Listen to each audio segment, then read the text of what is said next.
എല്ലാവർക്കും ജസ്നാസ് കുക്ക് ബൈറ്റ്സിലേക്ക് സ്വാഗതം. ബാക്കി വന്ന ചോറ് കൊണ്ട് ഉണ്ടാക്കാൻ പറ്റുന്ന ഒരു സ്നാക്ക് റെസിപ്പി ആയിട്ടാണ് ഞാനിന്ന് വന്നിട്ടുള്ളത്. വളരെ എളുപ്പത്തിൽ നമുക്ക് ഉണ്ടാക്കിയെടുക്കാം. കുട്ടികൾക്ക് ചോറ് കഴിക്കാനായിട്ടൊക്കെ മടിയുണ്ടാവും, അപ്പോൾ അവർക്ക് ഇതുപോലെ ഉണ്ടാക്കി കൊടുക്കാം. അതുപോലെ അവരെ ടിഫിൻ ബോക്സിൽ വെച്ച് കൊടുക്കാനും പറ്റുന്ന നല്ല റെസിപ്പിയും കൂടിയാണിത്.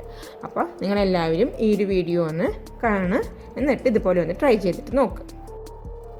ഇതുപോലെ ഒരു ബൗള് നിറയെ ചോറാണ് ഞാൻ എടുത്തിട്ടുള്ളത്. ഇതിൽ പ്രത്യേകിച്ച് ഞാൻ അളവുകളൊന്നും പറയുന്നില്ല. നിങ്ങൾ എടുക്കുന്ന ചോറനുസരിച്ച് മറ്റുള്ള ഇൻഗ്രീഡിയൻസും കൂടി എടുത്താൽ മതി. ഇനി നമ്മൾ എടുത്തു വെച്ചിട്ടുള്ള ചോറ് മിക്സിയുടെ ബൗളിൽ കുറച്ചായിട്ടിട്ട് നമുക്കൊന്ന് നന്നായി അരച്ചെടുക്കണം. ഫസ്റ്റ് ട്രിപ്പ് ഞാൻ അരച്ചെടുത്തിട്ട് ഒരു ബൗളിലേക്ക് ഇട്ടിട്ടുണ്ട്. സെക്കൻഡ് ട്രിപ്പ് ഞാൻ അരയ്ക്കാൻ വേണ്ടിയിട്ട് ബൗളിലേക്ക് നമ്മുടെ ചോറൊക്കെ ഇട്ട് കൊടുത്തു. ഇതിൽ നമ്മൾ അരയ്ക്കുന്ന സമയത്ത് വെള്ളം ചേർക്കണ്ട. ഇൻ കേസ് അത് അറിയാൻ ബുദ്ധിമുട്ടുണ്ടെങ്കിൽ 1-2 ടേബിൾ സ്പൂൺ വെള്ളം മാത്രം നമ്മൾ അതിലേക്ക് ചേർത്ത് കൊടുത്താൽ മതി. കൂടുതൽ വെള്ളം ചേർത്തിട്ട് അരയ്ക്കരുത്. ചോറ് എല്ലാം ഞാൻ അരച്ചെടുത്തിട്ടുണ്ട്. അതൊരു ബൗളിലേക്ക് മാറ്റിയിട്ടുണ്ട്. ഇനി ഇതിലേക്ക് നമുക്ക് ഇട്ട് കൊടുക്കേണ്ടത് ഇതുപോലെ ഒരു മീഡിയം സൈസുള്ള സവാള ഇട്ട് കൊടുക്കുക, പച്ചമുളക്, പിന്നെ ഇഞ്ചി ചതച്ചത്. ഇഞ്ചിയുടെ അളവ് കുറച്ച് കൂടുതൽ വേണം. നമുക്കിതിലേക്ക് വെളുത്തുള്ളി ചേർക്കണ്ട. വെളുത്തുള്ളി ചേർത്ത് കഴിഞ്ഞാൽ അത്ര ടേസ്റ്റ് അല്ല കേട്ടോ. അത് ഇഞ്ചി ഇത്തിരി കൂടുതൽ എടുക്കുക സാധാരണ നമ്മൾ എടുക്കുന്നതിൽ നിന്ന്. ഇതെല്ലാതും നമ്മുടെ ആ അരച്ച ചോറിൻ്റെ കൂടെ ഒന്ന് ഇട്ട് കൊടുത്തു. അടുത്തതായിട്ട് കുറച്ച് മല്ലിയിലയും വേണം. ഇതുപോലെ തന്നെ കുറച്ച് കറിവേപ്പില വേണം. മല്ലിയില കുറച്ച് കൂടുതൽ എടുക്കണം, അപ്പോഴാണ് ഇതിന് കുറച്ചും കൂടി ടേസ്റ്റ് ആവുന്നത്. അപ്പോൾ അത് രണ്ടും അതിലേക്കിട്ട് കൊടുത്ത് പിന്നെ കുറച്ച് കാശ്മീരി ചില്ലി പൗഡറും കുറച്ച് അയമോദകം അജ്വൈൻ സീഡും കൂടിയിട്ട് നമുക്ക് ഈ ഒരു മിക്സിലേക്ക് അങ്ങ് ഇട്ട് കൊടുക്കുക. ആവശ്യത്തിന് ഉപ്പിട്ട് കൊടുക്കുക. നിങ്ങൾ ഉപ്പിട്ട് വേവിച്ച ചോറാണെന്നുണ്ടെങ്കിൽ അതനുസരിച്ചിട്ട് വേണം കേട്ടോ ഉപ്പ് ചേർത്ത് കൊടുക്കാൻ. അതിനുശേഷം ഇത് നന്നായിട്ട് ഒന്നങ്ങ് മിക്സാക്കാം. ഇനി നമുക്ക് വേണ്ടത് വറുത്ത അരിപ്പൊടിയാണ്. നമ്മൾ പത്തിരി ഇടിയപ്പൊക്കെ ഉണ്ടാക്കാൻ എടുക്കുന്ന അരിപ്പൊടി. ആ അരിപ്പൊടി നമുക്ക് ഈ ഒരു മിക്സിലേക്ക് കുറച്ച് ഇട്ട് കൊടുക്കാം. ഞാനിപ്പോൾ ഒരു 1.5 കപ്പ് അരിപ്പൊടി എടുത്തിട്ടുണ്ട്. അത് നമ്മളിത് ചേർക്കുന്നതനുസരിച്ചിട്ട് വേണം നമുക്ക് അരിപ്പൊടിയുടെ അളവ് തീരുമാനിക്കാനായിട്ട്. അരിപ്പൊടി ചേർത്ത് നമ്മളിത് നന്നായി ഒന്ന് മിക്സാക്കാം. എന്നിട്ട് ആ അരിപ്പൊടിയും ഈ ഒരു മിക്സും കൂടി ചേർന്നിട്ട് നനവ് മാറി വരുന്നൊരു പാകം വരും. അതുകൂടാതെ നമുക്ക് ഇതിലേക്ക് ഒഴിച്ചു കൊടുക്കേണ്ടത് 1-2 ടേബിൾ സ്പൂൺ ചൂടുവെള്ളം. അതായത് നമുക്ക് കൈവച്ചിട്ട് മിക്സാക്കാവുന്ന ഒരു ഇതിലുള്ള ചൂടുവെള്ളം. നല്ല തിളച്ച വെള്ളമല്ല കേട്ടോ, അതിൻ്റെ തൊട്ട് താഴെ നിൽക്കുന്ന പരുവത്തിലുള്ള കുറച്ച് ചൂടുവെള്ളം ഒഴിച്ചു കൊടുത്തിട്ട് നമ്മൾ ഒന്നും കൂടി ഇതൊന്ന് നനച്ച് മിക്സാക്കണം. ചോറ് അരച്ചതും അരിപ്പൊടിയും മാത്രമാകുമ്പോൾ നമുക്കത് മുഴുവൻ ബൈൻഡിങ് ശരിയാവില്ല. അപ്പോൾ ബൈൻഡിങ് ഒന്ന് ശരിയാക്കാൻ വേണ്ടിയിട്ട് നമ്മളിപ്പോൾ ഇതിലേക്ക് കുറച്ച് ചൂടുവെള്ളം ചേർത്ത് കൊടുത്തത്. ഇനി നമുക്ക് ഇതെല്ലാതും കൂടിയിട്ട് കൈവച്ചിട്ടൊന്ന് കുഴച്ചിട്ട് ഒരു മാവാക്കിയിട്ട് നമുക്ക് എടുക്കാം. അങ്ങനെ കുറേ നേരം കുഴക്കൊന്നും വേണ്ടിട്ടോ, നല്ല എളുപ്പമാണ്. ഇത് പെട്ടെന്ന് തന്നെ കൂടി നമ്മൾ വലിയ ഉരുളയാക്കിയിട്ട് നമുക്ക് എടുക്കണം. നമ്മുടെ മിക്സ് ഞാൻ കുഴച്ച് ഒരു മാവ് പരുവത്തിലേക്ക് ആക്കിയെടുത്തിട്ടുണ്ട്. നമ്മൾ ഇടിയപ്പത്തിനൊക്കെ എടുക്കുന്ന മാവിനെക്കാട്ടൊക്കെ നല്ല സോഫ്റ്റ് ആയിരിക്കും കേട്ടോ ഈ മാവ്. പിന്നെ നമ്മളിങ്ങനെ കൈമൊക്കെ ഒന്ന് ഒട്ടിപ്പിടിക്കും, അത് അത്ര കാര്യമാക്കണ്ട.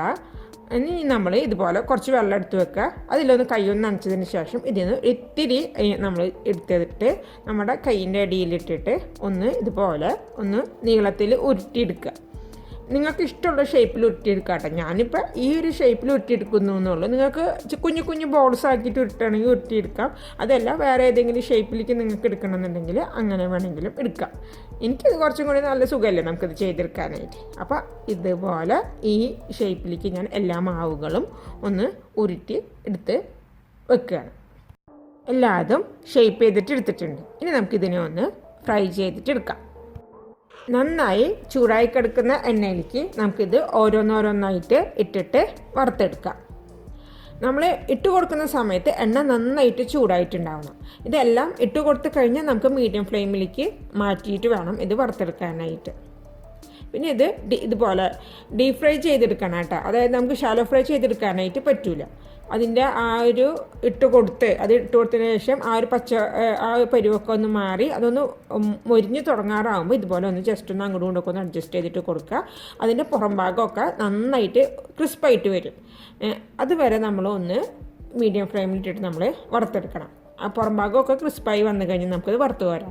വല്ലാതിട്ട് മൊരിയിക്കേണ്ട കേട്ടോ അത്, കാരണം ഉള്ളിൽ ആ വേവും പുറം ഭാഗം നല്ല ക്രിസ്പായിട്ട് വരണം. ഏതാണ്ട് ഈ ഒരു സ്റ്റേജിലേക്കൊക്കെ വരുമ്പോൾ നമുക്കിതിനെ എണ്ണയിൽ നിന്ന് നമുക്ക് മാറ്റി വറുത്ത് കോരിയിട്ട് എടുക്കാം.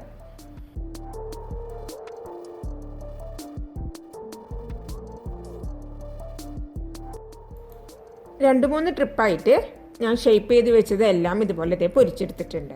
ഇത് നമ്മൾ ഒരെണ്ണം എടുത്തിട്ട് ഒന്ന് പൊട്ടിച്ച് നോക്കുമ്പോൾ ഉള്ളും നല്ല സോഫ്റ്റാണ്, പുറം ഭാഗം നല്ല ക്രിസ്പായിട്ട് മുരിഞ്ഞിട്ടുള്ള ഒരു പലഹാരമാണ് നമുക്ക് കിട്ടുക.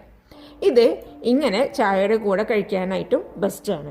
അതല്ല നമുക്ക് നമ്മുടെ മക്കളെ ടിഫിൻ ബോക്സിൽ വെക്കണമെന്നുണ്ടെങ്കിൽ ഇതിൽ കുറച്ച് കാര്യങ്ങളും കൂടി ചെയ്ത് നമുക്ക് വേറെ ഒരു ഐറ്റമാക്കി മാറ്റാൻ പറ്റും.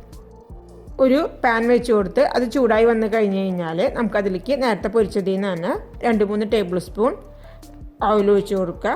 അതിലേക്ക് ഇതുപോലെ ചെറുതാക്കി എരിഞ്ഞിട്ടുള്ള വെളുത്തുള്ളി ഇട്ട് കൊടുക്കുക. വെളുത്തുള്ളി ഒന്ന് നന്നായിട്ട് മൂത്ത് വരണം. വെളുത്തുള്ളി മൂത്ത് വന്ന് കഴിഞ്ഞ് കഴിഞ്ഞാൽ അതിലേക്ക് ആദ്യം കുറച്ച് സോയാ സോസ് ഒഴിച്ച് കൊടുക്കുക, ചില്ലി സോസ്, ടൊമാറ്റോ കെച്ചപ്പ് എല്ലാം ഒഴിച്ച് കൊടുക്കുക. ഇനി ഇതൊക്കെ ഒന്ന് ജസ്റ്റ് ഒന്ന് മിക്സ് ആക്കാം. അതിനുശേഷം നമുക്ക് ഇതിലേക്ക് കോൺഫ്ലോർ കുറച്ച് വെള്ളത്തിൽ കലക്കിയിട്ട് അതും ഇതിലേക്ക് ഒന്ന് ഒഴിച്ച് കൊടുക്കുക. എന്നിട്ട് ഇതെല്ലാതും കൂടി ഒന്ന് നന്നായി മിക്സ് ആക്കുക.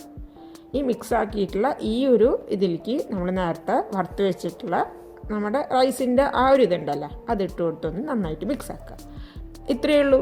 ഇനി നന്നായി മിക്സ് ആക്കി കഴിഞ്ഞാൽ, അതായത് ആ സോസും ഇതെല്ലാം ഇതുമ്പോൾ നന്നായിട്ടൊന്ന് കോട്ടഡായിട്ട് വരണം.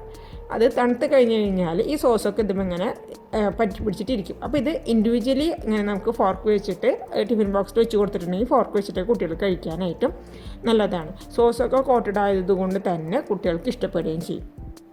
അപ്പോൾ നല്ലൊരു ടിഫിൻ ബോക്സ് ആക്കിയിട്ട് നമുക്കിത് മാറ്റാനായിട്ട് പറ്റും. അപ്പോൾ ഈ 2 റെസിപ്പി, അതായത് നമ്മൾ ആദ്യം ഫ്രൈ ചെയ്തെടുത്തു, അതിനുശേഷം നമ്മളതിനൊരു ടിഫിൻ ബോക്സ് ആയിട്ട് മാറ്റി. ഇത് രണ്ടും നിങ്ങൾക്ക് ഇഷ്ടമായി കാണുമെന്ന് വിചാരിക്കണം. അപ്പോൾ നിങ്ങളെല്ലാവരും ഇത് തീർച്ചയായിട്ടും ട്രൈ ചെയ്തിട്ട് നോക്കണം. ഞാൻ 100% ഗ്യാരണ്ടി പറയാം, നിങ്ങൾക്കിത് ഇഷ്ടമാവും. എന്തായാലും ചോറൊക്കെ ബാക്കി വരുമ്പോൾ നമുക്ക് ഇതുപോലെ ഉണ്ടാക്കിയെടുത്ത് കഴിഞ്ഞാൽ 4 മണിക്ക് കുട്ടികൾ സ്കൂൾ വിട്ട് വരുമ്പോഴും കൊടുക്കാനായിട്ടുള്ള ഒരു സ്നാക്ക് തന്നെയാണിത്. അപ്പോൾ എല്ലാവർക്കും താങ്ക്സ് ഫോർ വാച്ചിങ്.